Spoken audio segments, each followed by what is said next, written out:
उस दिन के बाद चरवाहे ने अपने बेटे को पढ़ाने का इरादा कर लिया। उधर व्यापारी की पत्नी को ये पता नहीं था कि जिस बेटे के लिए वो वर्षों से तड़प रही है, वो बेटा उसके नजदीक ही पल रहा है। व्यापारी की पत्नी को चरवाहे के बेटे से लगाव बढ़ता ही जा रहा था। वो लड़का जब भी उसके घर के सामने से गुजरता, वो चोरी छुपे दरवाजे के पीछे से झांकने लगती। उसकी आंखों में एक अजीब सा सुकून आ जाता। एक दिन चरवाहा अपनी बकरियों को चराने के लिए जंगल गया। अचानक मौसम खराब हो गया। तेज हवाएं चलने लगी और बारिश बहुत तेज हो रही थी। चरवाहा बकरियों को समेटने की कोशिश कर रहा था, लेकिन अचानक आसमान से बिजली गिरी और चरवाहे की मौत हो गई। चरवाहा जब शाम तक घर ना लौटा तो उसकी पत्नी और बेटा दोनों बेचैन हो उठे। वो दोनों माँ बेटे जल्दी से जंगल की ओर गए। वहाँ जाकर उन्होंने देखा कि चरवाहा मरा पड़ा है और उसकी प्यारी बकरी हीरा उसके पास बैठी आंसू बहा रही है। ये नजारा देख चरवाहे की पत्नी बेहोश होकर गिर पड़ी। भानु जोर जोर से रोने लगा। उसके रोने की आवाज सुनकर कुछ गांव वाले वहाँ इकट्ठा हो गए।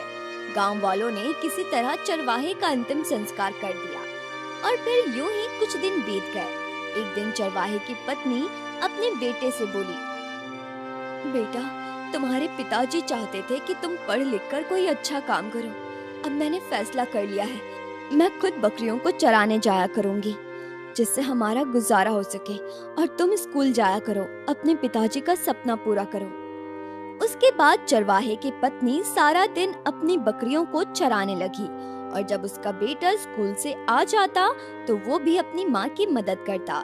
दूसरी ओर व्यापारी की चालाक पत्नी घर में राज कर रही थी और कविता बेचारी अपने ही घर में नौकरानी बनकर रह गई थी। कविता सारा दिन काम करती और अपनी सौतन के ताने सुनती।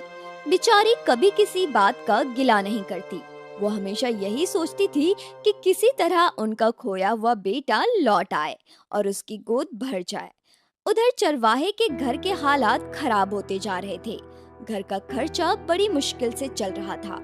एक दिन चरवाहे की पत्नी अपने बेटे से कहती है, बेटा, व्यापारी की पत्नी ने मुझसे कहा है कि हमारे घर का काम कर लिया करो। मैंने उससे हाँ कह दी है। झाड़ू बर्तन का काम है, मुश्किल से 1-2 घंटे में हो जाएंगे, इसलिए अब मैं कल से व्यापारी के घर काम करने जाया करूंगी। अगले दिन चरवाहे की पत्नी व्यापारी के घर काम करने चली जाती है, लेकिन जब चंपा उसे देखती है तो वो गुस्सा हो जाती है। वो नहीं चाहती थी कि चरवाहे की पत्नी इस घर में काम करे, क्योंकि वो घर का सारा काम कविता से करवाना चाहती थी। लेकिन फिर वो सोचती है, अगर मैंने इसे भगा दिया तो काम का सारा बोझ कविता पर आ जाएगा और वो बीमार पड़ जाएगी। ज्यादा बोझ डाला तो कहीं वो नामुराद मर ना जाए और फिर व्यापारी मुझसे सवाल करेगा। कविता की बीमारी देखते हुए चंपा चरवाहे की पत्नी को काम पर रख लेती है और फिर उससे कहती है, सारा काम ध्यान से करना, अगर जरा भी लापरवाही की तो अगले ही दिन घर से निकाल दूंगी। चरवाहे की पत्नी ने हामी भरी और काम में लग गई। चरवाहे की पत्नी रोज काम करती और चुपचाप अपने घर चली जाती। एक दिन मौका देखकर कविता ने चरवाहे की पत्नी को अपने पास बुलाया और कहने लगी, अब तो मैं घर से बाहर भी नहीं जा सकती हूँ। अब तो जीना मरना इसी घर में है। मैं इस घर में जिंदा लाश बनकर रह रही हूँ। कविता की बात सुनकर चरवाहे की पत्नी की आंखें भर गई। उसने कविता को समझाया और कहा, बहन, तू अपने को क्यों कसूरवार समझती है? तुम्हारी इन्हीं बातों की वजह से तुम्हारी सौतन ने तुम्हारे पति को अपनी तरफ कर लिया। खुद पर भरोसा रखो। अगर किसी ने तुम्हारी एक औलाद छीन ली है तो ईश्वर तुम्हें दूसरी औलाद जरूर देंगे। अभी तुम्हारी उम्र ही क्या है? तुम अपने पति का ख्याल रखो, उसे अपने होने का एहसास दिलाओ। अगर व्यापारी चंपा का पति है तो वो तुम्हारा भी पति है। धीरे धीरे चरवाहे की पत्नी की बातें कविता पर असर करने लगी।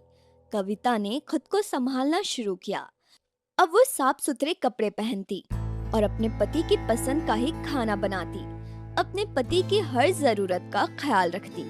कविता में ये बदलाव देखकर चंपा का खून खौलने लगा। उसे लगा जैसे उसकी बसी बसाई दुनिया उजड़ने वाली है। एक दिन जब चरवाहे की पत्नी अपने बेटे को घर पर छोड़कर व्यापारी के घर काम करने जा रही थी, तो अपने बेटे से कहती है, बेटा, आज तेरी स्कूल की छुट्टी है। मैं व्यापारी के घर काम करने जा रही हूँ। तू ऐसा कर, बकरियों को चरा ला। मुझे जल्दी काम पर जाना है, वरना व्यापारी की पत्नी नाराज हो जाएगी और फिर उल्टी सीधे मुंह बनाएगी। ठीक है माँ, तुम फिक्र मत करो, मैं बकरियों को चरा लाऊंगा। फिर चरवाहे की पत्नी व्यापारी के घर चली गई और भानु व्यापारी के घर के सामने ही अपनी बकरियों को चराने लगा। फिर वो अपनी सबसे प्रिय बकरी हीरा से बोलता है, हीरा, यहीं रहना, खूब घास खाना, मगर व्यापारी के घर के अंदर मत जाना। भानु की बकरी हीरा बहुत समझदार थी। वो वहीं घास खाने लगी। भानु व्यापारी के घर में घुसकर अपनी माँ के पास चला गया। उस दिन कविता की तबीयत बहुत खराब थी। व्यापारी खुद अपनी बीमार पत्नी के सिरहाने बैठा था और उसका बहुत ख्याल रख रहा था। ये देख चंपा अंदर ही अंदर बहुत जल रही थी और सोच रही थी, जरूर ये चरवाहे की पत्नी का ही किया धरा है जो इसे सिखाती है, वरना इस बेवकूफ में इतनी अकल कहाँ से आ गई। पहले ये कितनी बीमार होती थी, व्यापारी कभी से पूछता तक नहीं था, और आज इसका इतना ख्याल रख रहा है। चंपा ये सोच ही रही थी कि अचानक उसकी नजर भानु पर पड़ी। भानु को देख उसे इतना गुस्सा आया कि वो जल्दी से उसके पास गई और जोर से एक थप्पड़ उसके गाल पर मारा। हरामजादे, किसने कहा था हमारे घर के अंदर आने को? निकल यहाँ से, मनहूस। चंपा भानु पर चिल्ला ही रही थी कि उतने में चरवाहे की बकरी हीरा आ गई। जैसे उसने चंपा का चेहरा देखा, बकरी ने चंपा पर हमला कर दिया। बकरी ने चंपा को पहचान लिया। वो ही भानु को जंगली जानवरों के सामने फेंक कर आई थी। बकरी चंपा को पीटी ही जा रही थी। चंपा की चीख पुकार से पूरा घर गूंज उठा। व्यापारी भागता हुआ चंपा के पास आ गया। उसने किसी तरह बकरी को रोका। चंपा की हालत देखकर व्यापारी का खून खौल उठा। उसने चरवाहे की पत्नी और उसके बेटे को उल्टा सीधा बोलना शुरू किया। निकल जाओ मेरे घर से, कोई जरूरत नहीं है मुझे तुम्हारे काम की, और दोबारा यहाँ आने की सोचना भी मत। चरवाहे की पत्नी अपने बेटे और बकरी को लेकर व्यापारी के घर से चली गई। लेकिन कविता हैरान थी।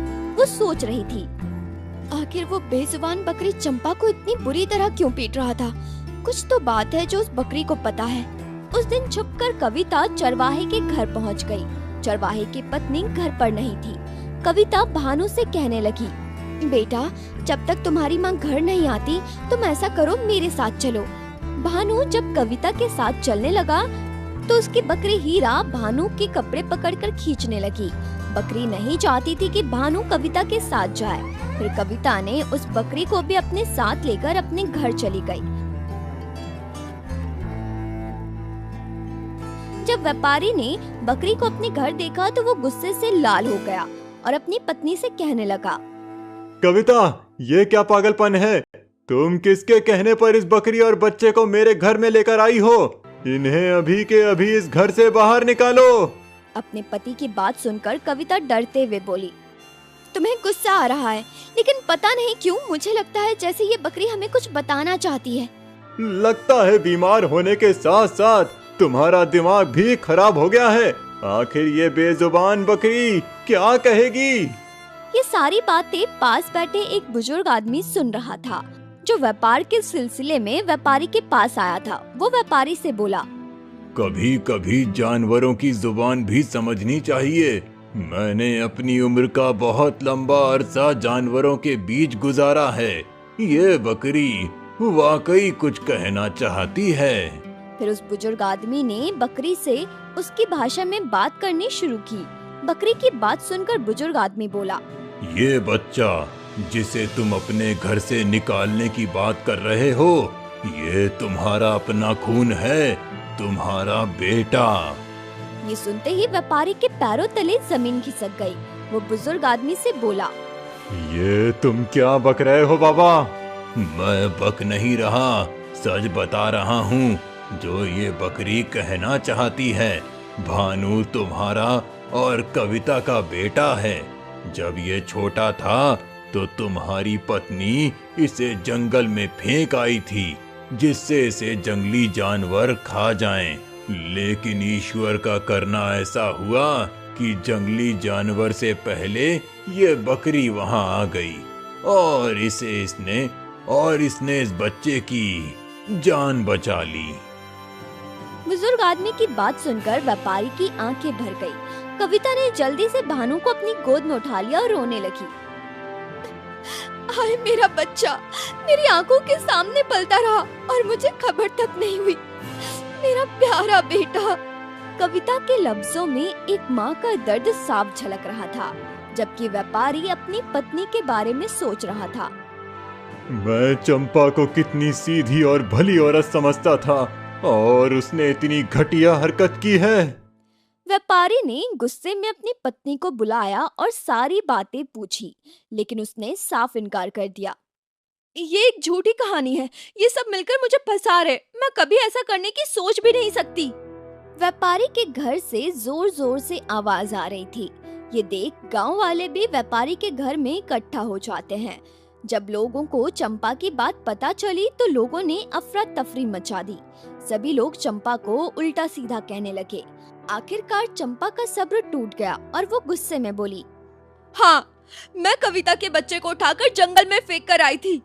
आपने मेरे होते हुए दूसरी शादी की और फिर उसने एक खूबसूरत बेटे को जन्म दे दिया, जिससे तुम इसे ज्यादा मोहब्बत करने लगी और मुझ पर ध्यान देना ही छोड़ दिया।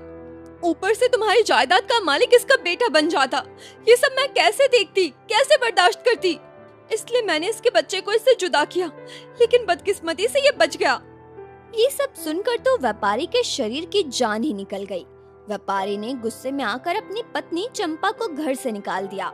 फिर चरवाहे की पत्नी से बोला, बहन, मुझे माफ कर दो। मैंने तुम्हें अपने घर से निकाल दिया था। तुमने मेरे बेटे को अपने बेटे की तरह पाला। बहन, मैं चाहता हूँ आज से तुम हमारे साथ इसी घर में रहो। व्यापारी और उसकी पत्नी कविता अपने बच्चे को पाकर बहुत खुश थे। अब भानु भी अपनी दोनों माँ के साथ खुशी खुशी जीवन बिताने लगा।